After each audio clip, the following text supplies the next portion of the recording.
Good morning, students. Today we will start with the revision of the chapter from your term 1 syllabus, that is life processes.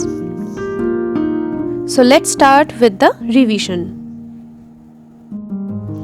What are life processes? The basic functions performed by living organisms to maintain their life on this earth are called life processes. The basic life processes common to all the living organisms are nutrition and respiration, transport and excretion, control and coordination, growth and movement, and the final one, reproduction. Today we are starting with the nutrition. Nutrition is the process of obtaining and utilization of food to produce energy. Energy is required to perform all the physiological functions, including all life processes. So, energy is very important, and that's why nutrition is also very important. There are two main types of nutrition: autotrophic and heterotrophic. Green plants, some bacteria are able to produce their own food from inorganic raw materials, and this nutrition is known as autotrophic, and these organisms are called autotrophs. And the rest, other organisms who cannot produce the food, are known as heterotrophs.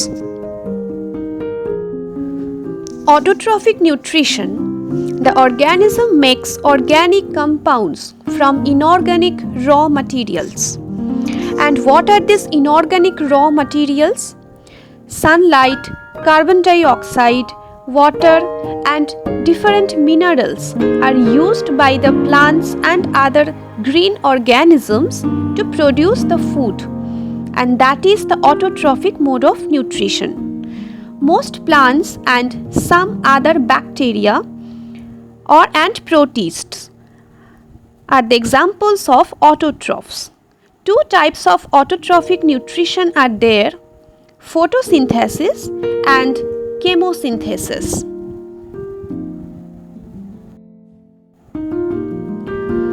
Chemosynthesis means makes the food from chemicals, and photosynthesis means makes the food from sunlight or using the sunlight.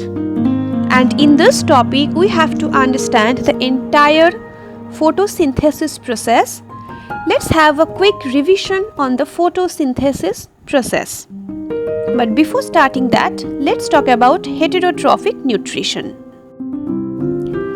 Heterotrophs are organisms who are unable to produce their own food and therefore must obtain food from an external source. Actually, they are dependent on autotrophs for the food. For examples, all the bacteria, protozoans like amoeba, fungi, and all the animals, including the human beings, all are heterotrophs. That means we are performing the heterotrophic nutrition. We depend for food on the autotrophs. Let's start with the photosynthesis process. It's an autotrophic process. Plants and plant-like organisms produce their food and energy from sunlight. So the ingredients are carbon dioxide, water, sunlight. Chlorophyll is the main requirement present in the green plants, and we are getting glucose and oxygen. So sunlight is utilizing carbon dioxide and water and minerals from the soil, and green plants using their chlorophylls producing oxygen and glucose. Glucose is the first complex food. The entire process is divided into two steps. Light reaction requires light, and dark reaction. In case of light reaction, the requirements are chlorophyll, which is the photosynthetic pigment, solar energy or sunlight, and water. In the first phase of light phase, the chlorophylls are getting activated by sunlight and photolysis of water starts. Light energy splits up water into its components. From the water we are getting oxygen, hydrogen ions and electrons. The next step is formation of NADPH. Photolysis is also known as Hill reaction. So, in this step, adenosine diphosphate produces adenosine triphosphate, which is ATP or energy, and NADP reduced with NADPH. So, both ATP and NADPH together form assimilatory power for the next step. So, here ends the light phase of the photosynthesis. Now coming to the dark phase, one complex thing, that is ribulose bisphosphate or RUBP, reacts with carbon dioxide to produce PGA or phosphoglyceric acid. In the last step, PGA accumulates with ATP and NADPH to form the glucose C6H12O6. So as a whole, we are getting this chemical equation: 6 carbon dioxide and 6 molecules of water react together with the help of sunlight and chlorophyll and energy, producing C6H12O6 glucose and 6 molecules oxygen. Now let's talk about nutrition in amoeba. Amoeba is unicellular organism which feeds on microscopic animals and plants that float in a water body, because amoeba itself an aquatic organism. The mode of nutrition in amoeba is holozoic. That means several steps of nutrition are involved.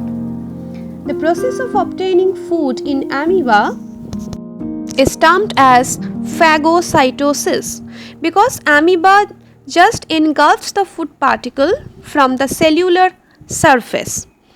The various steps of nutrition are ingestion, that means intake of food, digestion, assimilation, and egestion. Let's talk about the modes of heterotrophic nutrition, and the first one is saprophytic nutrition.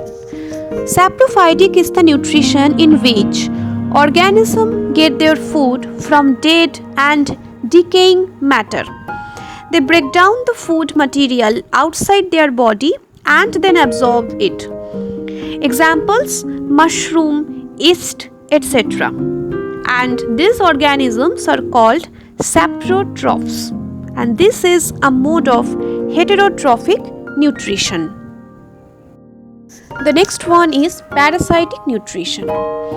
This is the mode of heterotrophic nutrition in which an organism, that is parasite, lives on the body or inside the body of another organism, which is the host.